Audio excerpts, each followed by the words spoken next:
I'm gonna do one more, and then I'll show you what targets I'm pointing at and how I'm taking them.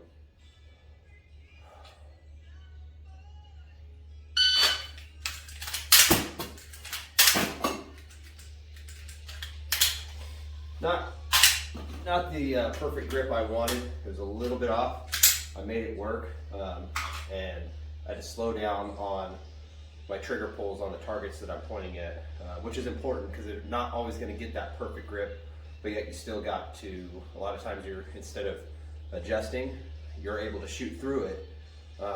So doing that in dry fire is important because it's not always going to be that perfect low stress dry fire where you can just do it over and over, and that's a perfect example. So I'll show you what I'm shooting.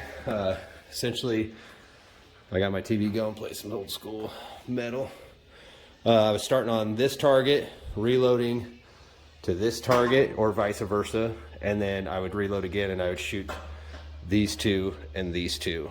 So I'd essentially shooting 8 rounds with 2 reloads. So we'll just set this up and try it again. And so that way we can try to break down, at least I'll show you, break down what I'm focusing on. So the draw is second nature. I'm not focused on the draw at all anymore at this point. There's times I do, but I practice the draw is kind of the part of everything. So I start everything with the draw for the most part. So you do it so much, you kind of, if it starts to give you issues, like if it starts to become common where you miss your draw, definitely refocus and do that, because it's going to happen. So just, you have to revisit it as needed. But once you do enough draws, you're going to do it anyways in your live fire and most likely all your dry fire as well. So besides the draw, my focus is on seeing the center of the target, obviously, taking good trigger pulls, breaking 2 individual shots on the paper targets that I'm pointing at before, I'm not pulling off early. I'm doing 1, 2, and then I'm breaking off that shot, releasing the mag. When I release the mag, I'm trying to do that as soon as I can, because these T900s from hitting are so fast, it's just off. So I need that mag to be gone before this hand comes back up. So I actually have to slow this. I get it off fast, but I try to pause, which is actually beneficial, because at that point, as that's leaving, I'm trying to see the inside of that mag well just a little bit, to where I grab it, I just see the inside of it, and it helps me to index the first part of my mag in there. And then once it starts to go, my eyes are back on that target, and the rest happens on its own. I get that in as fast as I can, reacquire my grip as I push out, looking at the center of the target to take the next 2, or in this case, I'm transitioning, getting that done and reacquiring my sights on the next target. So the only part of the reload that it's all essentially one motion except for one pause. And that's going to be the part where you're looking to find the inside, or I should say the opposite side of your mag well, just enough to where you can index that first part in, and then your eyes are back up. So it's off target. I'm really looking. I can't see it until it gets to a certain point, and once I see it, I stop, and my weak hand is bring the mag back into there, hopefully at that time, and hopefully that mag's gone.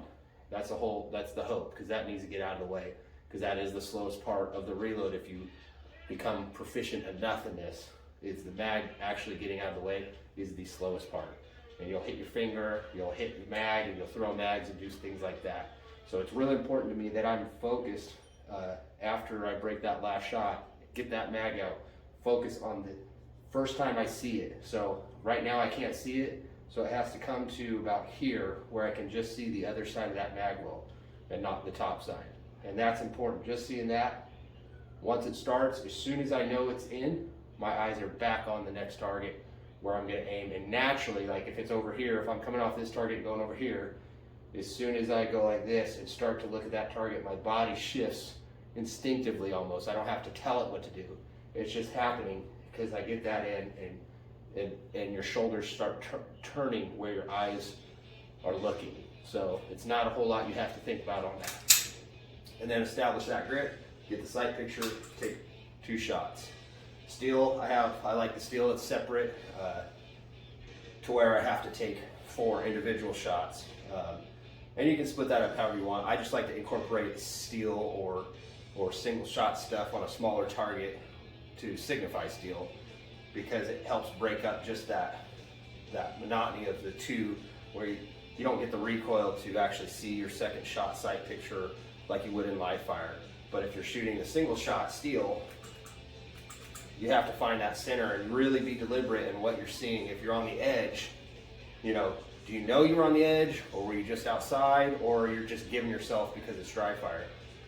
Really be deliberate. So if you're on that edge, I'll take another shot a lot of times, because I'll have to go back and find center, or I'll say my first one good, next one's on the edge, then my third one's good, fourth one's good. I'll go back to that second one where I wasn't 100% sure that I got that steel and a good trigger pull.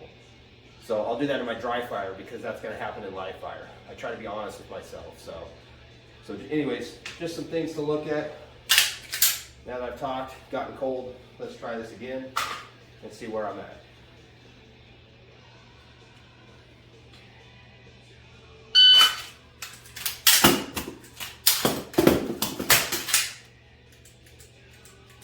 So, not good, that happens, but that's the reality of it. So that's what's good about dry fire. What I like about doing these videos is it keeps me a little honest. I get to take a break, get cold, talk, and then try to perform. So we'll try it again. I'll go the other way. First reload was good. Obviously the second one, it just didn't have a good grip.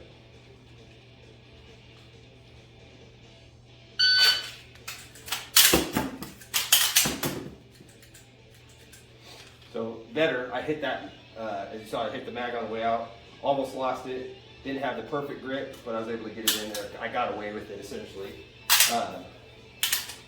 But these are things, that's why it's good to practice with my second one. Even though I don't go to it in a match all the time, it's good to know you have that skill. Even the third one, as you see, I had to go to the third one.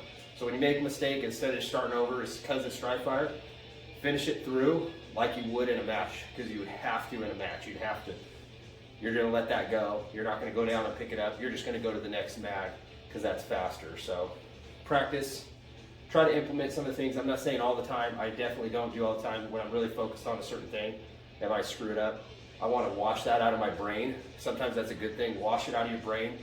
Get that mistake. Start over fresh so that you can really solidify something that you're working on, because sometimes it can hinder you. But for the most part, I like to practice like I would in a match.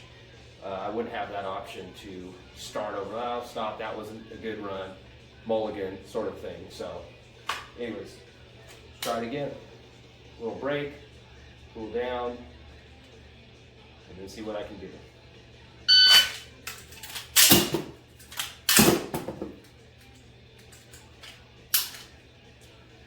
So I noticed for me right now, I haven't had that issue in the past, but my second mag grab, I'm missing the index. So I'm trying to index like this, and I end up grabbing it like this. So it's just off, so I'm actually putting it in. I'm making it work, but it's definitely not what I'm wanting for proficiency. So something to work on. There's always something. There's always something to be better on. And then my sight picture, I'm being pretty deliberate on that, so I'm liking that.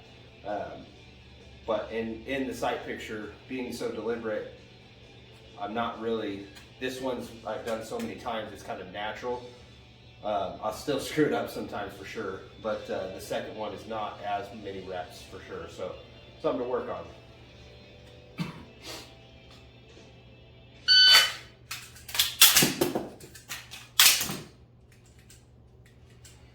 So that was just kind of missing the mag release a little bit. It didn't come out. I didn't press it hard enough. So other than that, it was a good grab.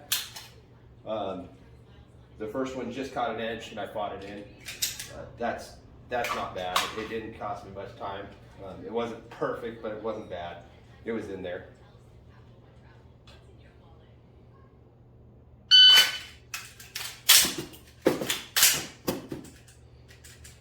So that was my best one. that felt good. All my sight pictures were clean. That's important. My grip was good. My draw was good. And the reloads they went right in there. They were smooth. So that is ideal. And that's about as fast as I could probably do it live fire. Dry fire, whatever times you're doing in dry fire, you're gonna add time in live fire because you're fighting that recoil and reacquiring your sights. So no matter those dry fire GMs, I'm one of them, dry fire GM, but when you're doing live fire, it's gonna add time because your eyes are having to adjust and reacquire a sight picture every time, along with controlling recoil and what your gun's doing.